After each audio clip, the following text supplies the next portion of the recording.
শখ করে ছাগলটির নাম দিয়েছে কুরমান, অর্থাৎ বড় শখ করে নাম দিয়েছে। সকালবেলা ঘুম থেকে উঠে কুরমানের যত্ন করে এবং আমার মাকে গিয়ে বলছে যে বুবু আমি এর কিন্তু নাম দিয়েছি কুরমান, এটা আমার কুরমান।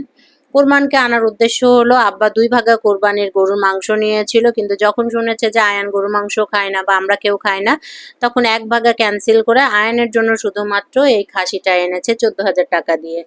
তো এটা আনার পর থেকে আয়ানের দখলেই আছে, অর্থাৎ ঘুম থেকে উঠে আমার ছেলে ওকে আদর করবে, ওকে কানের কাছে গিয়ে বলছে যে জানিস আজ থেকে আমি তোর নাম দিয়েছি কোরমান। ওকে দেখেন ঘোড়া ভেবে ওর গায়ের উপরে চড়তেছে, ওকে ঘাস খাওয়াচ্ছে। মজার ব্যাপার হলো আমার বাবা 8 হালি কলা এনেছিল খাওয়ার জন্য, কিন্তু রাত্রেবেলা কলাগুলো রাখার পরে দেখা গেছে কলাগুলো আয়ান কোন ফাঁকে যে কোরবানের কাছে গিয়ে সবগুলো খাইয়ে আসছে। সকালবেলা নাস্তার সময় যখন কলা খুঁজে পাওয়া যাচ্ছে না, তখন আয়ান হাসে আর বলে আমি তো সবগুলো কোরবানকে খাইয়েছি। মানে ওর জন্য বাড়িতে কোনো কিছুই রাখা যাচ্ছে না, আম সবজি যা কিছু পাচ্ছে সে ফাঁকে ফাঁকে কোরবানকে খাইয়ে আসছে।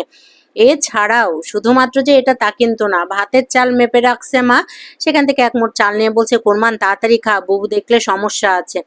কোরমানকে গোসল করাচ্ছে, কোরমানকে এক্সারসাইজ করাচ্ছে এবং কোরমানকে বলছে জানিস আমার মাম্মি তো প্রতিদিন সকালে হাঁটতে যায়, তো মাম্মি হেলদি, তাই তোরও তো একটু ডায়েট করতে হবে, চল তোকে একটু হাঁটাই নিয়ে আসি। মানে ও বোঝেই না, হাসতে হাসতে আমি তো শেষ, যে আয়ান কত অবুঝ আমার বাচ্চাটা, তাই না?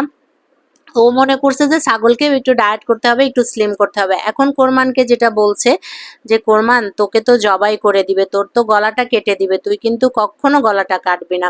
মানে আমার ছেলেটা যে ছাগল এত পছন্দ করে আর ছাগলের সাথে যে ওর আন্তরিকতা হয়ে গেছে, বাড়িতে আসলে আমি কিন্তু ওকে ছাগল মুরগি এগুলোর সাথেই ছেড়ে দেই, যেন ওর টিভিটা না দেখে, মোবাইলটা না দেখে। এই জন্যই হচ্ছে ও বিনোদন দেওয়ার জন্য এই কাজটা করি। কিন্তু এখন তো আমার ভয় হচ্ছে যে যখন কোরবানকে আসলে জবাই করা হয়ে যাবে, কোরবানি দেওয়া হয়ে যাবে, তখন আমার ছেলেটা যখন কোরবানকে পাবে না বা ঈদের দিন আসলেই সে কোনোভাবেই কোরবানকে নিয়ে যেতে দেবে কিনা এটা নিয়ে কনফিউশন। তো সেটার জন্য একটা ব্যবস্থা অলরেডি করা আছে, যখন কোরবানকে নিয়ে যাবে তার অল্টারনেটিভ ওর জন্য 2টা খাসি আব্বা কিনে রেখেছে, জাস্ট আনবে, কোরবানকে একদিক দিয়ে নিয়ে যাবে আর একদিক থেকে 2টা খাসির বাচ্চা নিয়ে আসবে, যেন আয়ান ঈশ্বর দিতে থাকলে মনের মতো করে খেলতে পারে। আসলে বাচ্চা বয়সে এই বাচ্চাটাকে যে কোরবানকে এত আদর করতেছে এবং ওকে আজকে বলতেছে কোরবান আমি তো ঢাকাতে থাকি, তুই কি আমার সাথে ট্রেনে ঢাকা যাবি, তাহলে আমি তোকে নিয়ে চলে যাব। মানে আমি প্রতিটা মুহূর্তে আমার ছেলের কথাগুলো, কোরবানের সাথে ছাগলটার সাথে ওর কথাগুলো শুনেছি, আবার এনজয় করেছি যে আমার ছেলে কোন ফাঁকে এত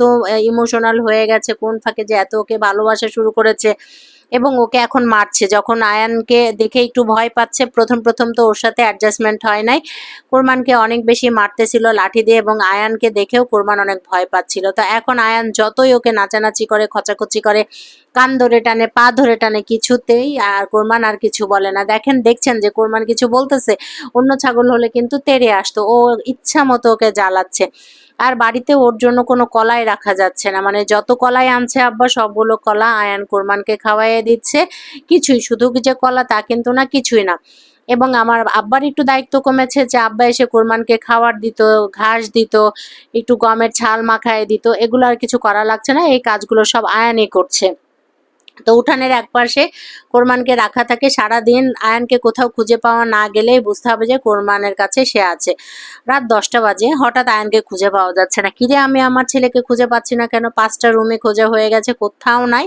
পরে গিয়ে দেখা গেছে যে গোয়াল ঘরে আয়ান কোরবানের সাথে কথা বলছে, কোরবান আমার তো তোমার জন্য খুব কষ্ট হচ্ছে, তোমাকে না নিয়ে গিয়ে মাথাটা কেটে দিবে, তুমি কিন্তু কিছুতেই জবা হবে না, আমি নানু ভাইয়াকে বকা দিয়ে দিব, নানু ভাইয়াকে বলবো, কিন্তু তুমি জবা হবা না। এত ইমোশনাল এই কথাগুলো শুনে খুব ভয় লাগছিল। অনেক ভিডিও দেখতেছিলাম, অনেক বাচ্চারা যখন গরু বিক্রি করে, ছাগল বিক্রি করে, অনেক কান্নাকাটি করে। আমার দাদিকে দেখেছি কোরবানের দিন যখন ছাগল নিয়ে যেত, আমার দাদি সারাদিন কিছু খেত না, ওই পথের দিকে তাকায় থাকতো এবং ছাগলের জন্য চিৎকার করে বাচ্চাদের মতো কাঁদতো। তা আমার ছেলেটাও দেখছি ওরকম আমার দাদির মতো ইমোশনাল হয়ে গেছে, সে কিছুতেই কোরবানকে ছাড়বে না, কোরবানকে যত বেশি পারছে আদর করছে। কিন্তু এই দিনের মধ্যে যে ব্যবস্থা করেছে, আসলে আরেকটি ছাগল না আনলে আমি বুঝতে পারছি ভালোভাবে যে এই কোরবানকে কোরবানি দেওয়া যাবে না। তো আমার ছেলের সাথে কোরবানের এই বন্ধুত্ব, কোরবানের এই ভিডিওটি আপনাদের কাছে নিশ্চয়ই ভালো লেগেছে, তাই না? এবং আমিও কিন্তু ছোটবেলায় অনেক ছাগল পাগল ছিলাম, মানে আমার অনেকগুলো ছাগল ছিল, স্টুডেন্ট লাইফে টাকা জমিয়ে জমিয়ে আমি ছাগল কিনতাম। তো আমার ছেলের জন্য সবাই দোয়া করবেন এবং ওর কোরবানির জন্য যেন ওর জন্য যে কোরবানির ব্যবস্থা করেছে আব্বা, সেটা যেন ভালোভাবে ভালোভাবে দিতে পারে। আজকে এ পর্যন্তই, আমাদের সাথে থাকবেন এবং আমাদের ভিডিও আরও পেতে হলে অবশ্যই আমার চ্যানেলটি সাবস্ক্রাইব করে সাথে থাকবেন। Thank you for watching, by.